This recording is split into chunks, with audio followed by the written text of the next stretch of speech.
So I'm on the side of the street watching this parade going by. It's kind of near my neighborhood. I just moved in. I heard there was a parade. I don't know why they decided to have a parade. Maybe they have one every week. Maybe they have one every year. But I go down to watch this parade. There's all kinds of people packed on the side of the road. Pretty much every type of person you can imagine standing around watching this parade. And they had the typical parade things like bands and girls throwing sticks in the air and catching them, and guys being driven in the open convertibles waving at the crowd. And they had this one gang of clowns, or a pack of clowns, or a gaggle of clowns, or a flock of clowns, whatever you call a group of clowns.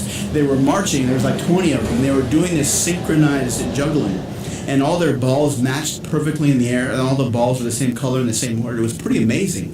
But then one clown looked right at me. It was like, I was like, holy fuck, dude. And then when I said, holy fuck, dude, all of the other clowns stopped, dropped all of their balls, and all looked directly at me. So I'm like, holy fuck this, I'm getting the fuck out of here. Because the whole parade stopped, and not only were the clowns all staring at me, but everyone that was around watching the parade having a good time suddenly lost their cheery, happy, go-lucky faces and all stared at me like, who are you and why'd you fuck everything up? So I started running, and all of the clowns started running after me. I was like, Jesus Christ, this is like a nightmare, only it wasn't a nightmare, it happened in real life. And I found myself running down the beach, and I ran underneath the pier, and I came up to the left. There was this row of houses that were down near the most expensive area of the residential area of that beach town, and there were the houses where people would rent them out during the summertime, but people kind of hang out on their front lawns drinking beer and watching the girls walk by.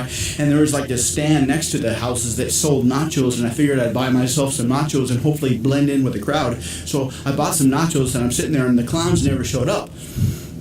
And so I just sat there eating my nachos, watching the girls in bikinis walking by, thinking, wow, it would be pretty cool if I had enough money to buy a house like this. Then I could do this all the time, hang out here and drink beer on my lawn and eat nachos all day. But obviously I can't do that because I don't have any goddamn money, and because the clowns will find me. Ha!